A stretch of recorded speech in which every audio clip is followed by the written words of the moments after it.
사랑하는 성도 여러분, 지난밤도 평안히 주무셨습니까? 5월 6일 금요일 아침입니다. 오늘 하루도 하나님의 말씀 붙들고 승리하는 하루가 되시기를 축원드립니다.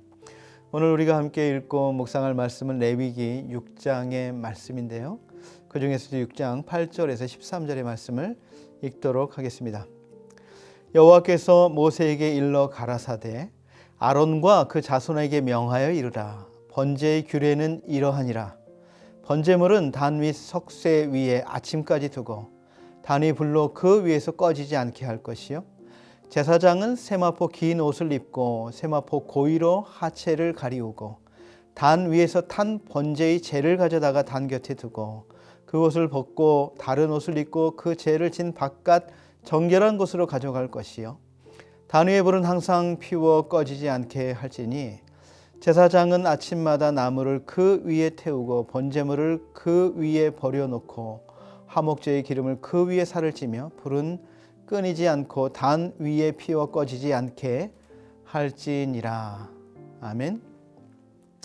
레위기는 출애굽한 이스라엘 백성들이 이제 시내산 밑에 한 1년여 동안 머물면서 하나님의 백성들이 하나님께 나아가기 위한 방법 5가지 제사에 대해서 말하고 있죠. 오제사, 번제, 소제, 화목제, 속죄제, 속건제, 하나님께 나아가는 방법, 그리고 또 하나님과 교제하는 방법 7절기에 대해서 말씀하고 있습니다. 7절기는 유무초, 오나, 속장, 첫자만 따면 이렇게 되는데요. 1장에서 6장 7절, 오늘 우리가 읽었던 말씀 바로 앞절까지는 백성들에게 5가지의 제사에 관해서 백성들이 어떻게 이 제사를 준수해야 할 것인가에 대한 규례를 설명하고 있어요. 그런데 오늘 바로 6장 8절에서 7장까지 또다시 이 오제사가 나오거든요.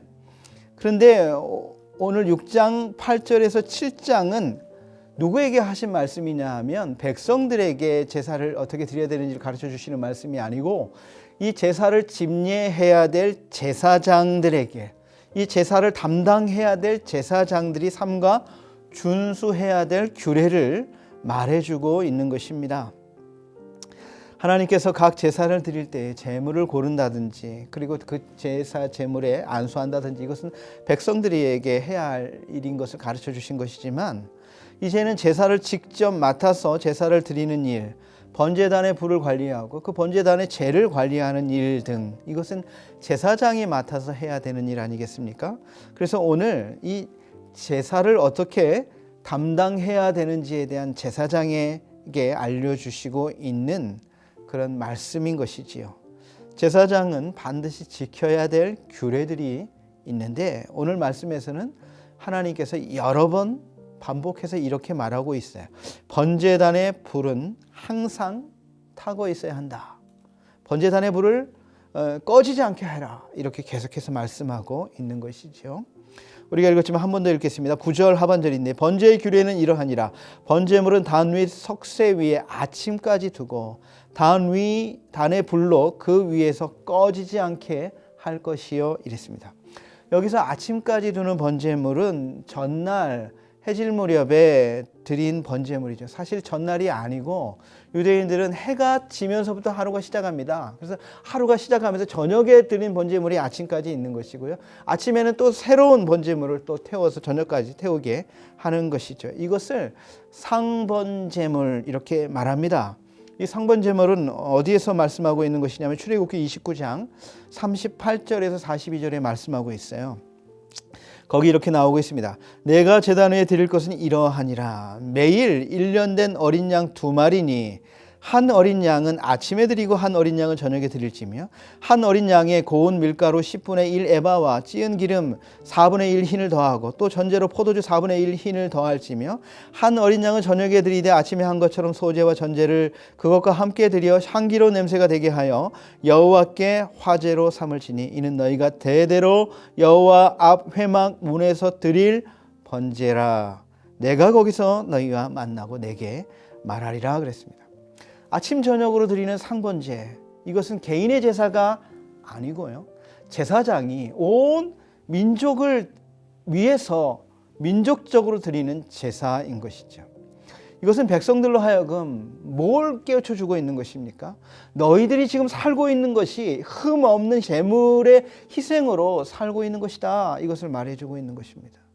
번제단의 제물이 하루 종일 태워진다는 것은 백성들이 매일매일 희생되는 희생 제물의 죽음으로 살아가고 있는 것이죠.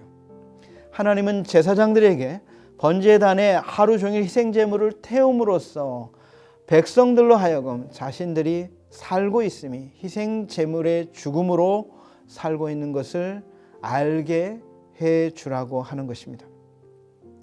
또한 이 불은 누가 내려주신 불입니까?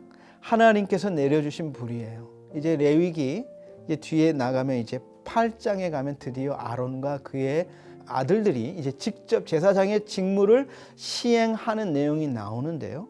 9장에 아론과 그 아들들이 온 이스라엘 대신해서 하나님 앞에 공식적인 첫 제사 사역을 다 마쳤을 때 어떤 일이 일어나냐면 하늘에서 하나님께서 불이 내리셔가지고 그 번제물을 다 태워버리는 내용이 나와요. 그 불은 하나님께서 주신 불이었어요. 그리고 오늘 6장에 우리 짧은 절에서도 3번이나 번제단의 이 불이 꺼지지 않게 하라. 이것이 제사장이 해야 될 아주 중요한 책무 중에 하나였다라고 하는 것입니다. 여러분, 아론의 아들 나답과 아비후가 이 불, 하나님께서 주신 불이 아닌 다른 불을 가지고 그 성소 안에는 등불이 있고요. 그 다음에 향을 분향을 하지 않습니까? 그 향불을 다른 불로 켜다가 어떻게 됐습니까? 하나님의 진노를 사가지고 그 불에 타서 죽고 말지 않았습니까? 이 불을 잘 관리해야 될 책임, 이게 제사장의 책임이라는 것입니다. 나중에 유다 말기에요. 유다 백성들이 믿음이 없어지니까요. 결국에 이 제단의 불을 꺼뜨립니다. 이 제단의 불을 꺼뜨리고 나서 그들이 어떻게 됐습니까? 바벨론에 의해서 멸망을 당하게 되었다라고 하는 것입니다. 구약의 이 번제단의 불이 꺼지지 않게 하라. 이것이 하나님께서 오늘 우리에게 요구하시는 말씀이라면 오늘 그것을 우리가 어떻게 적용할 수가 있겠습니까? 구약의 제사는 오늘의 예배에서 그 맥을 찾을 수가 있습니다. 표현 방식이 다르고 그 순서가 다양하다 할지라도 그 중심은 하나님께 드리는 것이죠. 우리가 예배를 드린다 이렇게 표현하고 있지 않습니까? 예배는 하나님의 요청입니다. 동시에 예배는 하나님의 백성들에게 주시는 축복입니다. 예배는 하나님의 사랑과 그 은혜에 감격해서 그것의 응답의 표현이 예배인 것이죠. 그런데 불을 끄지 말라, 번제단에 불을 끄지 말라는 것은 무엇입니까? 우리가 오늘날 드리는 그 예배를 그치지 말라, 이렇게 우리가 해석할 수가 있겠습니다. 여러분, 예배는 내가 중심이 되면 안 돼요. 예배는 하나님이 중심이 되어야 됩니다. 내가 예배 드리고 싶으면 드리고 싶지 않으면 드리지 않는 것, 그게 예배가 아닙니다. 시간이 있으면 드리고 시간이 없으면 안 드리는 것, 그게 예배가 아닙니다. 한가하면 드리고 바쁘면 드리지 못하는 것, 내 기분과 감정에 좌우되는 것, 그것이 온전한 예배가 될 수가 없습니다. 내 형편에 따라서 예배를 드리고 못 드리고가 돼서는 안 된다라고 하는 것입니다. 그것은 불을 꺼뜨리는 거예요. 예배를 우리는 생명처럼, 제사장이 그 불을 생명처럼 그렇게 잘 다루었듯이 우리는 예배를 생명처럼 소중하게 여겨야 됩니다. 히브리서 11장 25절에도 이렇게 말하고 있죠. 모이기를 피하는 어떤 사람들의 습관과 같이 하지 말고 그날이 가까워 올수록 더욱 열심히 하라 그랬어요. 여러분, 예배 드리는 것, 말세가 될수록, 주님이 오시는 그 날이 가까워 올수록 더 바쁜 일이 많아지고 예배 드리기가 어려워지고 예배를 폐하는 일이 점점 많아진다, 이렇게 말하고 있는 것이죠. 여러분, 성령이 충만했던 그런 초대교회 시대에는요, 예배에 불이 꺼지지 않았습니다. 사도행전 2장 46절에 보니까 날마다 마음을 같이하여 성전에 모이기를 힘쓰고, 백성들이 날마다 성전에 모여서 함께 예배하고 함께 기도하고 떡을 떼고 교제를 나누었습니다. 우리 한국교회도 마찬가지죠. 한국교회에 처음 복음이 들어왔을 때 한국교회가 어떻게 부흥하게 되었습니까? 주일날 예배 한 번 드리는 거 가지고는 이게 양이 안 차는 거예요. 그래서 그 다음 주일까지 못 기다리는 거죠. 그래서 주일과 주일 사이에 수요일에 모여서 예배 드렸습니다. 또 수요일과 또 주일을 또 못 기다려가지고 그 사이에 금요일에 또 예배 드렸어요. 그것도 안 돼가지고 매일 새벽마다 예배 드렸습니다. 그런데 하나님께서 그 이 백성들의 예배의 불이 활활 타오를 때 한국교회에 큰 부흥을 주셨다라고 하는 것입니다. 한국교회의 부흥은 예배의 부흥과 함께 왔습니다. 여러분, 이 말은 무엇입니까? 한국교회가 다시 부흥하기 위해서는 뭐가 다시 부흥해야 된다는 것이죠? 우리의 예배가 다시 살아나야 된다라고 우리가 생각할 수 있는 것이죠. 사랑하는 성도 여러분, 코로나가 2년여 넘게 긴 시간 동안 코로나가 있는 동안에 우리는 잘 모일 수 없었어요. 모이고 싶어도 모일 수 없었고 예배할 수 있어도 예배할 수 없었던 환경인 것이 사실입니다.